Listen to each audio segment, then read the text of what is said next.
여러분들에게 그런 비난을 하시는 그 분들이 과연 비트코인이 무엇인지 알고 계실까요? 블록체인이 어떻게 구동되는지는 알고 계실까요? 자산가를 꿈꾸는 시청자 여러분 안녕하십니까? 암호화폐 인사이트 복지사입니다.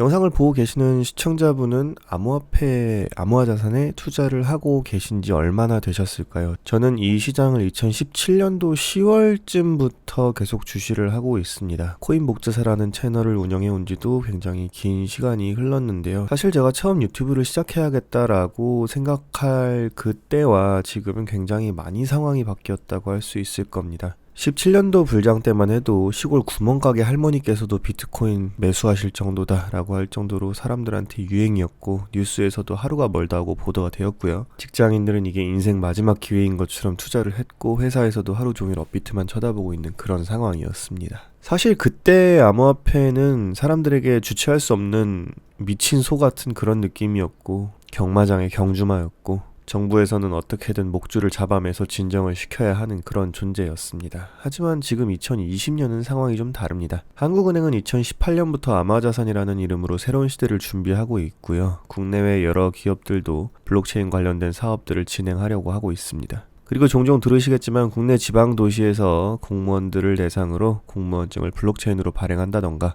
주민증을 발행해서 공공시설 사용 시 인증을 하게 하는 데 도움을 준다던가 이런 테스트들도 많이 보여주고 있습니다. 근데 여러분들 느끼시기에 어떠신가요? 주변에서 블록체인, 암호화폐, 비트코인 이런 거 얘기하면 미친놈 소리 들으시겠죠.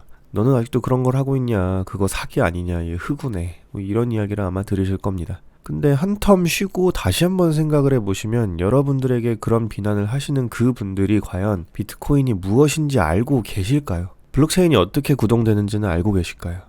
각국 중앙은행에서 정부 주도 디지털 화폐를 발행하려 한다는 것을 알고 있을까요? 애초에 그런 이야기를 하시는 분들 중에 대부분은 아마 전혀 관련 정보가 없으신 상태에서 이야기하실 확률이 높습니다. 누가 TV에서 하는 그런 얘기만 들으셨겠죠. 그러니 여러분들은 주변에서 하시는 이야기에 대해서는 너무 신경 쓰실 필요가 없을 것 같습니다. 자, 전 세계에는 긴 시간에 걸쳐서 거듭되는 양적 완화로 아주 많은 돈이 풀려났습니다. 그리고 여지껏 시장에 풀렸던 돈들은 금이나 은, 각종 회사의 주식, 부동산 등등 여러 종류의 자산에 묶이게 됩니다. 이건 단지 간단하게 저 정도의 자산 시장으로만 볼 것이 아닌 게 이 지구상에는 수많은 파생 상품들도 만들어질 수 있기 때문에 자산 시장에 그리고 그 자산 시장의 파생 등 여러 가지 상상할 수 없을 정도로 큰 규모의 돈이 자산의 형태로 묶여 있습니다. 그리고 이런 자산 시장은 여지껏 거품이 많이 끼었고 어느 정도 포화가 된 상태입니다. 암호화폐 그리고 암호화 자산은 여지껏 없던 형태의 투자 자산입니다. 전 세계 자산 시장 규모로 보았을 때 눈에 보이지도 않을 정도로 아주 작은 사이즈이고요. 이제 갓 태어난 아이처럼 전 세계에서 규제를 겨우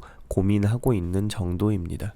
여러분들은 어떻게 느끼실지 모르겠습니다. 지금 규모가 작은 만큼 앞으로의 그 성장 규모가 굉장히 클 수 있다는, 그러니까 상승 포텐셜이 굉장히 높다는 예측을 많은 곳에서 하고 있는데 저 또한 그렇게 생각을 하고 있습니다. 그리고 여러분들이 항상 염두에 두셔야 될 것이 있습니다. 바로 CBDC인데요. 일전 영상에서도 암호화 자산이 대중화되기 전에 정부 주도 디지털 화폐인 CBDC가 그 초석을 다지게 될 것이다라는 이야기를 했는데요. 이것을 항상 기억하셔야 합니다. 지금 전 세계 여러 나라 중앙은행에서 정부에서 발행하는 디지털 화폐에 대한 준비가 이어지고 있는 것으로 많은 곳에서 확인해 보실 수 있습니다. CBDC에 대해선 각종 음모론이 있습니다. 하지만 다 제외하고 생각을 해보아도 제가 보기에는 세계 여러 국가들은 모두 빅브라더가 되는 것을 목표로 하는 것 같다라는 생각이 듭니다. 특히 이 옆나라의 경우 인민을 컨트롤하는데 가장 중요한 필수 요소 중 하나가 이 돈을 관리하는 것일 텐데요. 사회 구성원의 돈을 샅샅이 감시할 수 있고 제어할 수 있다면 큰 정부가 갖는 그 힘은 엄청날 수 있겠죠. 이런 사회적 체제를 강화하기 위해 현재 중국에서는 얼굴 인식 결제, 사회 평판 시스템 등을 구축해 나가는 것으로 알려져 있습니다. 체제에 반하는 행동을 한다면 사회적으로 매장당해서 대중교통을 이용하지 못하거나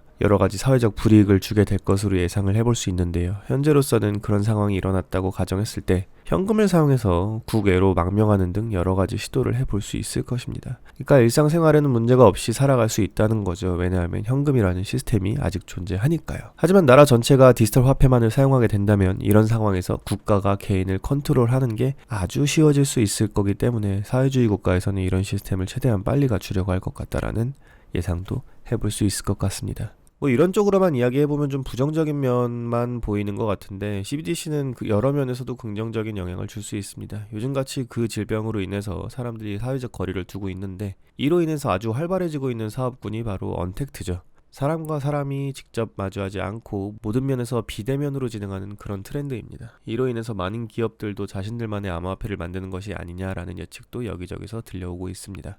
이렇게 기업들에서 서비스를 운영할 때 사용되는 각종 유틸리티 코인과 그 가치를 대변할 수 있는 증권형 토큰들이 빛을 보게 되면서 그 과정에서 CBDC로 이런 것들을 매수할 수 있는 방법들이 대중화될 것입니다. 증권형 토큰을 홀딩하고 있으면 배당을 받을 수 있게 될 것이고요. 탈중앙 금융 디파이 시스템을 통해 별도의 액션 없이 여러분들의 지정된 지갑으로 CBDC가 배당으로 들어오게 될 것입니다. CBDC가 기본적으로 뿌리에 깔려 있어야 기업들이 이런 시스템을 갖출 수 있을 겁니다. 그렇기 때문에 CBDC가 암호화폐, 암호화 자산의 발전의 시작점이고 큰 반전이라고 이야기를 하는 거죠. 물론 지금 당장 지금으로만 본다면 지금만 본다면 정말 하찮은 상태입니다. 블록체인, 비트코인 그게 뭔데 규제도 없고 투기하는 사람만 모여있는 그런 거 아닌가요? 라고 하는 사람들이 많죠. 하지만 시대는 변하고 있습니다. 규제는 생길 거고요. 사람들의 일상이 변하게 될 것입니다. 전 세계 중앙은행과 여러 기업들이 특허 취득에 열을 올리고 유능한 인재를 고용하면서 십시일반 노력을 하고 있습니다. 이런 새로운 흐름이 음지에서 양지로 발을 디딜 수 있다면 전 세계에서 새로운 형태의 투자 자산으로 주목받으면서 암호화 자산의 큰 성공을 예측해 볼 수 있을 것 같습니다. 자, 내용은 이 정도로 정리를 해보게 되는데요. 한 가지 질문을 드려볼게요. 이 시장이 크다고 느끼시나요, 지금? 저는 정말 소수 중에 극소수만 알고 있는 시장이라고 생각합니다. 아니, 정확히 이야기해보자면은 알고 있는 사람은 많을 수 있겠죠. 하지만 사람들이 이 시장에 큰 관심을 보이고 있는 것 같지는 않습니다. 왜냐하면 대세가 아니니까요. 하지만 대세가 된다면 어떨까요? 국가에서 스리슬쩍 이걸 자산으로 인정하게 되고 알게 모르게 다들 CBDC를 사용하게 되고 은행에서 관련 상품을 가입할 수 있고 암호화 자산을 매수할 수 있게 되고 암호화 자산을 예치하고 이자 수익을 얻는 등등 정말 모든 사람들이 이건 자산이다라고 인정할 만한 시기가 된다면 어떻게 될까요? 그 시점이 되었을 때 지금 이 순간을 다시 한번 떠올려 보시면서 예전에는 그랬지라는 생각을 해볼 수 있길 기원합니다. 오늘 영상은 여기까지입니다. 감사합니다. 그랬지라는 생각을 해볼 수 있길 기원합니다. 오늘 영상은 여기까지입니다. 감사합니다.